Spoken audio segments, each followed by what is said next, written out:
Hey guys, what's up? Welcome back to the channel. It's Cynicalex, and that time of year is upon us once again. We know Marvel Future Fight is going to be dropping a Tier 3 Selector for the 6-year anniversary, so I wanted to give you my ranking of all 16 available 800 CCF Tier 3able selectable characters so that you can make the best judgment possible. Maybe you can start to plan out your resources ahead of time if you want to Tier 3 multiple characters, and then you guys can also use this as a guide for next year when we do this all over again, presumably. Now, a few things that I want to say before we get started with this list. One, there will be 10 other 800 CCF Tier 3s that are not available, going from Namor, Magneto, Professor X, all the way to Loki.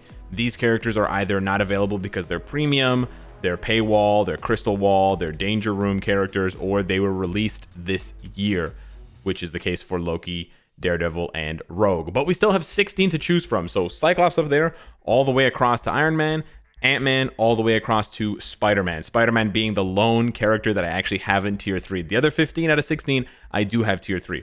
So those are the characters we're going to be ranking from 1. We're starting with 1, just like last year, all the way to 16. I'm going to be explaining why these characters are in the ranking that they're in my personal opinion. Of course, you're free and welcome to think what you want about the characters and rank them differently. I'm also going to be giving you guys obelisk/CTP suggestions for the top 10 characters, not for the top 16, but just for the top 10. I'm also going to be factoring that into my decision a little bit. And I'm also going to be ranking the characters just like I did last year based on the assumption that you don't have any Tier 3s. Now, I'm going to explain a little bit more about how the Tier 3 selector works, but as the list goes, I'm gonna rank them in terms of how good they are, but also assuming that you don't have any of them. So if you have the number 1, you just move down to number 2, number 3 until you find the first one that you don't have, and then presumably that's the best option for you. Now, the way that the Tier 3 selector works, you just select a character from the drop-down menu, and you just say select, and it gives you the character Tier 3. So you don't have to rank up the character. So there is a consideration to be made when you're choosing a character as to how much you've actually invested into the building process. Now, I don't really have a good example for you here because I've Tier 3'd all of them except for Spider-Man, but let's take a look at Spider-Man. Let's say this instead. Let's say that Venom, instead of being a transcended character, just assume for a second that Venom was a Tier 3able character. Let's say I could Tier 3 Venom, and let's just say Venom was on the list. So I'm going to use Venom and Spider-Man, the 2 Spider characters. I'm going to use them as a comparison. So let's say these are the only 2 characters that I could Tier 3, and I have the Tier 3 selector. It's better value, even if Venom was technically worse than Spider-Man. She's obviously way better, but let's say she was worse. It's better value for me to use the Tier 3 selector on Venom than to use it on Spider-Man. Because in Spider-Man's case, I've already invested his gears to 25, as you can see, and so all I have to do is press that button.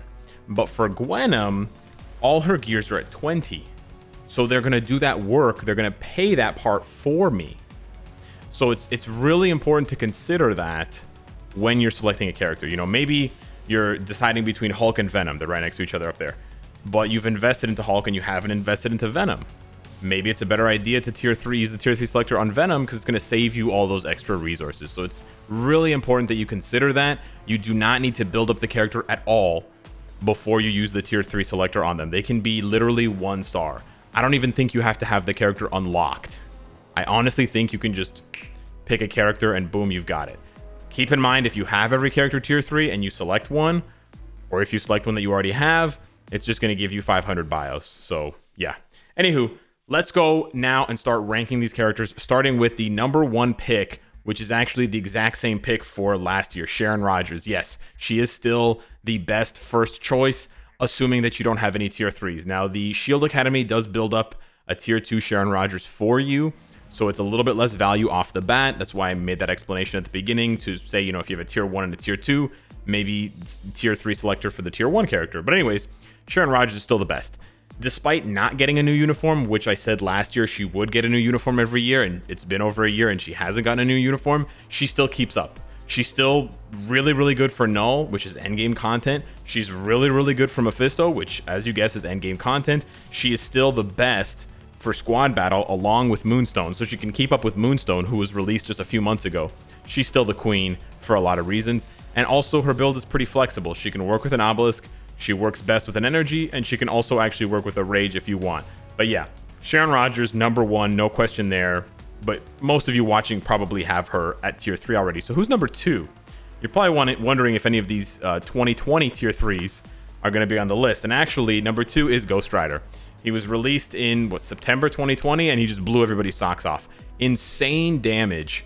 Just one of the highest DPS characters we have, and he has so much value because he's amazing for World Boss Ultimate, amazing for World Boss Legend, he's amazing for ABX, for multiple different days in multiple different scenarios, and he's really good for squad battle and GBR. He basically does everything. He's a powerhouse. The only negative, the only sort of point that I dock from Ghost Rider is that he's pretty hard to play because he has multiple long cooldowns. 20 seconds here, 20 seconds there, 20 seconds here, 16 seconds there, 30 seconds here. That makes it tough to use an obelisk with him. So for Ghost Rider, I would recommend either a Rage or a Judgment CTP. You can always try with an obelisk, but it's much harder to play him with an obelisk. So if you don't have any CTPs, that could weigh on your decision, and that could dock Ghost Rider down 1 or 2 points. The character who comes up at number 3 doesn't need a Judgment or a Rage. They can actually work with an obelisk or an energy or a Rage, and that's Venom. This one might be a little bit controversial, but I do think Venom is the 3rd best character to tier 3 from the list because he's very good for World Boss Ultimate and he can do World Boss Null. Not the greatest against Mephisto because of the type disadvantage, of course, but he can do Null quite well. Even with an obelisk, I did stage 1 without any pierce. Before I had any pierce, I was able to do stage 1 with an obelisk, and other content creators like Moonbro were able to do that too. So he's very good for that. He's also very good for ABX. He can do that as well, and other content. And there's a bunch of combat days leading up to Vibranium for squad battle, so he's going to help you climb up to Vibranium quite well. So I really do think Venom is a great choice. And like I said, unlike Ghost Rider, I mean, I have a Rage on both, but he can work with an obelisk, he can work with an energy, so he's more flexible for the builds. Coming in at number 4, a character that I had said last year on the last list, he's probably going to get another uniform between now and Love and Thunder, Thor Love and Thunder. The devs aren't going to wait that long to give Thor another look. He just has too many iconic looks and he's too popular, right? Well, turns out he did. We got Herald Thor, and he's amazing. Really great character. A little bit of a quirky rotation, right? You got to get used to it. You have to figure out to hold on to Cosmic Judgment. You physically have to hold the skill button in order to charge up Mjolnir. But when you do, he hits like a truck, and he's got survivability now. He's a really great character. Really good for like tons of content. I don't want to repeat myself too much, but World Boss Legend, Squad Battle, ABX, GBR, etc.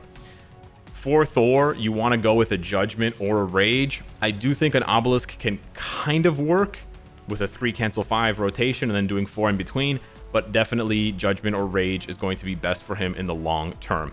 Coming in at number 5, another 2020 character. They just hit it out of the park with these reworks, Black Bolt.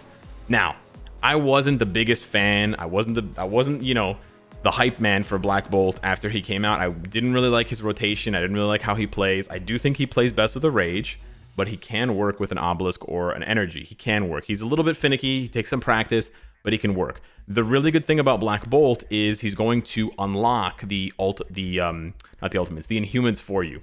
Because this King's Might leadership gives 65%, he boosts himself, he boosts Medusa, and then any future Inhuman tier 3s that we get, that guy right there is the best leadership in the game for them. So super flexible leadership, has not infinite, but it has extending future value, and he's actually quite a good character. He's got some strong passives with the debuff immunity and stuff like that, or the cleanse, and he's got a pretty satisfying rotation, and he's got really cool animations. He really does. So yeah, he's got a heal as well. He's quite easy to play. So yeah, one thing I forgot to mention, of course, it kind of goes without saying, but for all of these characters that are ranked, before we go on to number 6, for all of these characters that are ranked, I'm assuming you're buying their newest uniform. So there really isn't any character where a uniform before the newest one is going to work.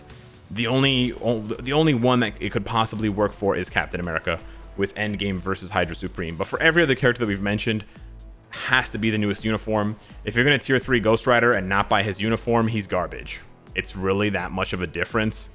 And that goes for every other character that we've mentioned. So anyways, moving on to number 6, a character that actually has 2 newest uniforms. We have Black Widow. Now, Black Widow was infamously left off the last tier 3 selector, but she's here now. However, her value has dropped substantially. She was, when she came out, the best character for PvP because she was super cheap. super easy to use, and she basically clowned on all the Thanoses and Jean Greys, and she could just auto them with her 5-4 combo. Can't really do that anymore because every character now has iframe ignore, Sentry, Silver Surfer, Hulk, Luke Cage. They just clobber her. So because of that, Black Widow actually dropped a ton of spots from where I would have ranked her, but she's still a very good character. And the reason why I still put her 6th is because she's going to be a really good early game tier 3 for you if you need help in both PvE and PvP. She's actually the first character on this list at 6 who is going to still be really good for PvP.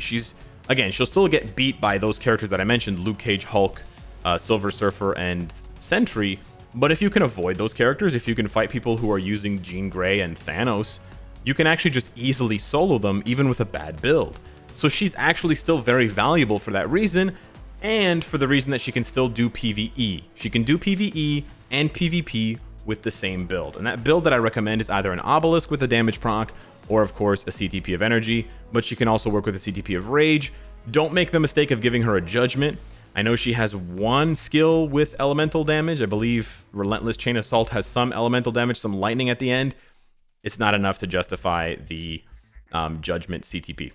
Coming in at number 7, a little bit worse overall than Black Widow, is Immortal Hulk. Now, again, when he first came out, he was amazing for PvP. He was like god tier, like second best character in the game for PvP. But he's fallen off quite a bit since then, and most recently Luke Cage has basically put him into a permanent body bag. So not going to give you as much value as he would have when he came out, but he's still very, very good for PvP, and he's not, he's not bad for PvE, and he's fun to play because he's just so tanky. He'll just like never die in PvE content. It's hilarious. But for him, his build is a little bit different. You don't care about physical attack. It's all HP every day, everywhere, every day. So you want to go with either a regen or a rage. And then if you're going to go for an Obelisk, go for something with like guard break immunity and max HP, and then a damage proc. Coming in at number 8, we have Cyclops. Cyclops was originally 4th on the list. I've dropped him down a lot. Cyclops is here entirely for his leadership support abilities. So do not tier 3 Cyclops if you want an actual good high damage character. He has none of those things. But what he lacks in damage, he makes up for in an amazing leadership, which is going to immediately give you a super flexible lead for Null and Mephisto and Danger Room and all that great content, and an amazing passive. So for physical damage types, it's 35-25, all attack, all defense. For energy attack types, it's 65 attack, 25 defense. That's amazing. Because he's such a good support, the Insight CTP is the best for him. However, if you don't want to give him an Insight because it feels bad and he's a tier 3, you could give him a Rage or a Judgment. I wouldn't give him a Rage personally. Judgment's not bad because all his damage, or most of his damage, is elemental. But yeah, most people at this point are leaning towards Insight because he's kind of a support character. Number 9, like number 8, is sort of turning into a support character, Storm. Now, Storm's standalone damage is much, much, much higher than Cyclops. The problem is she has much less survivability. Cyclops has a heal, he has immunity. Storm doesn't really have those things. She has kind of a little bit of immunity, but she doesn't have much, and she doesn't have a heal. So she's a glass cannon. But she still has a really good support passive where she gives the ally... Oh, not that one. Not that one either.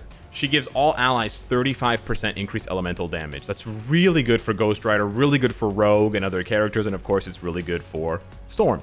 So she's sort of a mix between Cyclops and a regular damage character like a Ghost Rider, just much less damage and the same amount of survivability. So again, you could give her an Insight to be a support character, but you could also give her a Judgment or a Rage or an Energy. Honestly, she can work with all of them. It's kind of nice. You got some flexibility with Storm, but she's not going to carry you the way that those like top 5 characters from Sharon Rogers, Ghost Rider, Venom, Thor, Black Bolt, those 5 characters can carry you through the PvE content.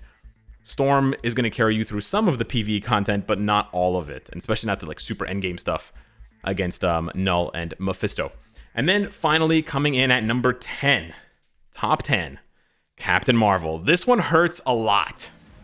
Captain Marvel was last year's rank 2. I put her 2nd overall, and I put her there because I said she was good enough for PvP. Do you know why Captain Marvel was good enough for PvP last year in April? Because the best character for PvP was Jean Grey, and the second best character for PvP sometimes was Nimrod, because he could counter mutants. How tragic is that? Nimrod for PvP. Yeah.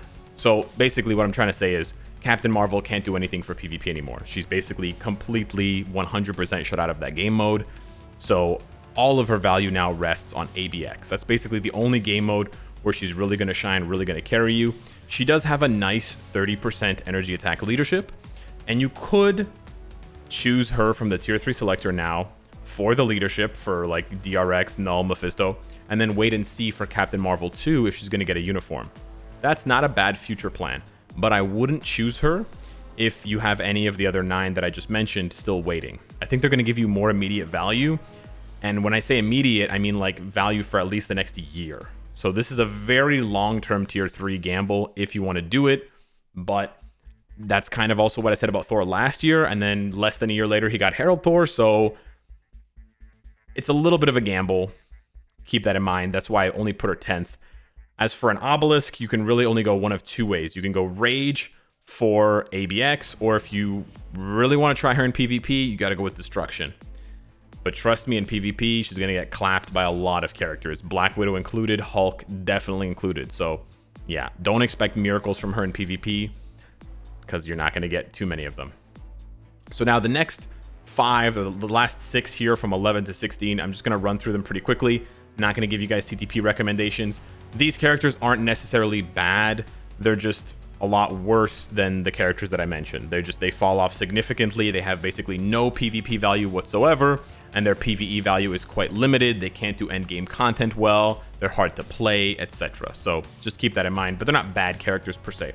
Coming in at number 11, we have Captain America. Still nice that he has the flexibility of Blast Villain versus Combat Hero, but he just hasn't been able to keep up with other characters, and thankfully, they haven't given him any new uniforms. It was kind of getting annoying getting 2 Cap uniforms a year, 3 Cap uniforms a year, so I'm happy they haven't gotten him a new uniform. It is kind of a bummer to see him drop down, but it's nice to see other Blast and Combat characters take the place, like Luke Cage, Iron Fist, etc. So yeah, he's okay. He just has the worst tier, like, not the worst, but the hardest tier 3 skill in the game to pull off. So that's why he just can't really keep up to any of these big time characters. Coming in at number 12, we have Winter Soldier. You could actually put Winter Soldier above Captain America and above Captain Marvel, depending on your own personal opinion of whether we're going to get a Disney Plus update for Falcon and the Winter Soldier. This is another character with very little value now, but potentially more value in the future if you want to take a gamble on him getting a uniform in the next 6 months. It's possible. It's definitely possible. But it's also possible we don't get a Falcon and the Winter Soldier update, and he's just a 30% energy, 30% physical attack leadership. That's not bad, but it's definitely not as good as the characters above him. So again, if you don't have one of those top 10 characters, top 12 characters, consider them before Bucky. But if you're looking at these bottom 4 characters anyways, why not take a chance on Winter Soldier, right? He has a much better chance of getting a uniform than the next character we're about to talk about, which is Spider-Man. Now I'm putting Spider-Man 13th here because he does have some limited value for Alliance Conquest, but that's basically it. And that's what I said last year, and nothing has changed. I personally like this uniform, and I'm also trying to get it to Mythic because I want to get every uniform Mythic because it's a personal goal of mine. Of course, this uniform or this uniform is the best for Spider-Man, but yeah, if you're going to tier 3 Spider-Man, just know it's very thin. The amount of content he can do is shrinking by the day. So yeah, and he doesn't, I mean, well, actually, I said he wasn't going to get a uniform before Winter Soldier, but you know what? It's basically the same situation with Winter Soldier, except instead of 6 months, it would be like 9 months because of the movie. Yeah, Spider-Man 3 is coming out. Huh. Okay, well, yeah. Everything I said is still true, but tack on everything I said about Winter Soldier to Spider-Man, because there's equal chance that he gets well, there's actually more chance. We don't know yet if we're going to get Disney Plus uniforms, but we're definitely going to get MCU uniforms. So you know what? I would actually swap Spider-Man and Winter Soldier's ranking. So let's retroactively put Spider-Man 12th and put Winter Soldier 13th. I completely forgot about the Spider-Man movie coming out, the Spider-Man No Way Home or whatever it's called. Anywho, good job, Alex's memory. Coming in at number 14, we have Black Panther. Really not a good character for today's content, but I really hope he gets a rework because, you know, we want to pay homage and we want to, you know, immortalize the character that Chadwick Boseman made so special and so amazing and brought to life with Black Panther, Infinity War, Endgame. So I really hope the devs will do something for him before the end of the year. But in the current state that the character's in, he's not really going to bring you much content. We're sort of just hanging on to that hope that he gets some massive buff, some massive rework, you know, in praise of the actor's amazing work as the character. Coming in at number 15, second to last, Iron Man. I know there's a lot of Iron Man fans out there. I know Iron Man can do some content, but he's just not that good. It's unfortunate. His damage is just not there. His survivability is actually not bad, but his damage is really not there. He doesn't have the damage to keep up. He needs like a godly build to even come near endgame content. It's just honestly not worth it. And the problem with Iron Man is Robert Downey Jr., you know, the character died in Endgame, so there's a chance we're not going to see Iron Man uniforms for a long, long time. So yeah, that's kind of a risk there. And then last but not least, Ant-Man. Woo! Just like Iron Man, it's going to be a really long time before Quantumania, so I don't see him getting a uniform anytime soon, and he is worse than Iron Man because he has no PvP value anymore, and he hits even softer, even more softly than Iron Man. He hits like a pillow. So yeah, he's really not worth much nowadays, just for the bonus for squad battle and stuff like that. Anyways, those are my ranking. That's my ranking for the top 16, the 16 characters that you can choose to tier 3. Hopefully this list has been helpful for you. Let me know down below in the comments who you are going to choose from the tier 3 selector. You all know who I'm going to choose because it's no mystery. Thank you so much for watching, and I'll see you in the next one. Take care.